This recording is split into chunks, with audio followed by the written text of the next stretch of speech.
Hi friends, welcome back with new amazing video from Top Movies Recap. Today I'm going to recap a 1973 comedy and crime film titled Paper Moon. Spoiler warning, watch out and take care. The film opens with, it is the mid-1930s and a little memorial service is in progress at the gravesite of Essie Mae Loggins. In participation are two female associates and Addie, the 9-year-old girl of the expired. Showing up later than expected for the help is Moses Prey, a smooth-looking, more youthful man. Obviously, Essie Mae was a fairly free lady, and that Moses was one of her sweethearts. One of the women at the funeral says she sees a resemblance between Moses and Addie and speculates that Moses is the girl's father. The women persist in probing Moses despite his denials. They persuade Moses to give Addie her aunt and uncle in St. Joseph when they learn that he is going in the direction of Missouri. Moses is irritated by his new obligations. However, he additionally considers them to be an open door. Moses is a cheat who utilizes his insight into Essie Mae's issues to extort a neighborhood fellow. He takes Addie in to see the man and afterwards says that he might be the dad of the child, and that since Essie Mae has perished, Moses might seek after the matter.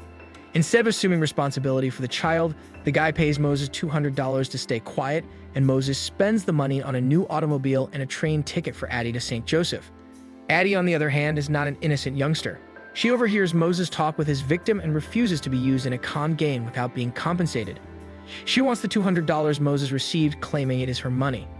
Moses is enraged that Addie was able to figure out what was going on, and he offers to refund her $200 because he is scared she would blow the whistle on him. Moses takes Addie with him while he travels to make up her hush money after sending a telegraph to her relatives informing them of her delay. Addie discovers that Moses' ruse is to pass himself off as a Bible seller.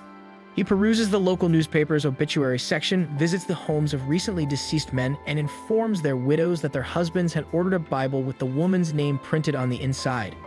Addie discovers material in the car with which Moses printed her name on the inside of the Bible as Moses is chatting to a woman named Pearl.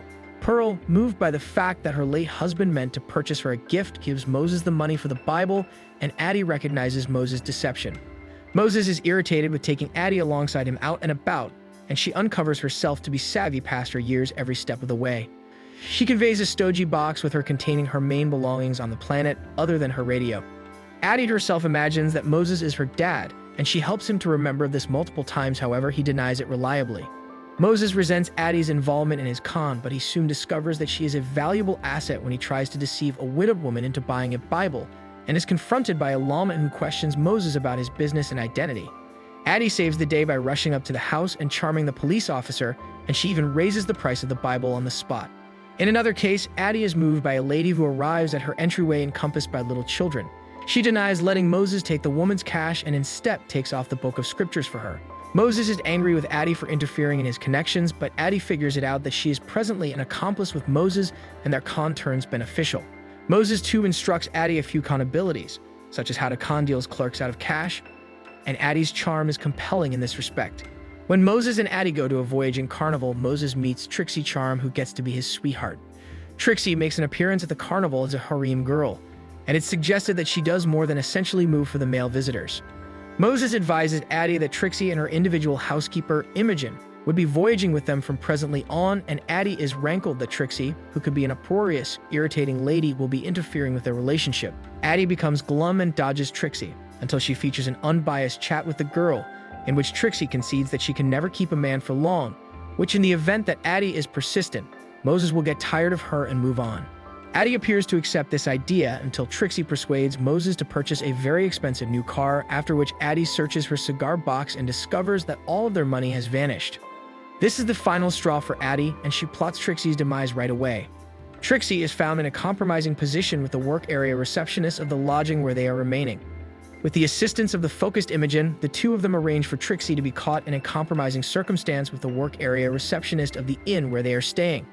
For her portion within the trick, Addie gives Imogen sufficient cash to return domestic to her family, and when Moses finds Trixie in bed with the receptionist, he picks up Addie and takes off Trixie behind. From here, Addie and Moses take advantage of another opportunity, whereas resting at a humble motel in a provincial locale, Addie spots a bootlegger tactfully going around his trade. When his clients approach him, he recovers their alcohol from a little shed within the hotel's backyard. Addie and Moses come up with the arrangement to break into the shed, steal some alcohol, and after that offer it to the bootlegger. In spite of the truth that their arrangement works, they are ignorant that they have been found by a stranger hiding within the shadows adjacent. They are trailed by a sheriff who takes them into captivity as they take off the motel in their car. Moses and Addie are always addressed within the sheriff's station. In spite of the truth that he knows what they finished, he is incapable to halt them because Addie has covered up the money they made in her cap. The sheriff needs to detain Addie and Moses until he can put something on them, so Addie devises a plot. She recovers the keys to their car and energizes Moses to escape. They sprint outside as a bunch and make a hurried exit. They make it over the border into Missouri, where the sheriff has no locale and can't capture them, in spite of the truth that they are being sought after by the sheriff and his men. Moses watches a corroded ancient truck exterior cultivate and rouses the inhabitants of the rundown farmhouse, figuring it out that their car will draw consideration to them. He makes up a cause and tells them he must swap vehicles and will provide them the brand unused car in trade for their broken-down truck. The men denied a bargain, claiming that the modern car is futile since it can't tow anything, so Moses proposes that they fight for it. The men can't stand up to the challenge and send Leroy, their best wrestler, to require on Moses. Moses, on the other hand, before long wins the coordinate by playing dirty, and he wins the proper to drive absent within the beat-up truck. Presently, that the two of them have arrived in Missouri, the address of Addie's aiming objective, her close relative and uncle's domestic, emerges. In step, Moses prompts that this is often not fundamental. They will go around their commerce as regular partners. They are both substance with this choice since they don't need to be isolated. Moses quickly pulls up a major score, including an affluent fellow, and he guarantees Addie that this will be sufficient cash to induce them out of the con diversion for great. Moses sets out to see his target, with Addie to take afterward, but he is met by the Kansas sheriff and his men. Whereas they are incapable to arraign Moses for his wrongdoing in Kansas, they are as it was inquisitive about retaliation, and they seek after and brutally beat him.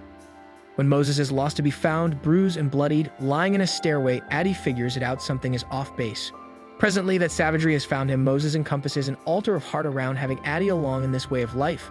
He will take her to live with her close relative and uncle after all. Addie guarantees that she will not cry, approximately isolating from Moses, but when he drops her off at the house, she is less than enthused, approximately living there.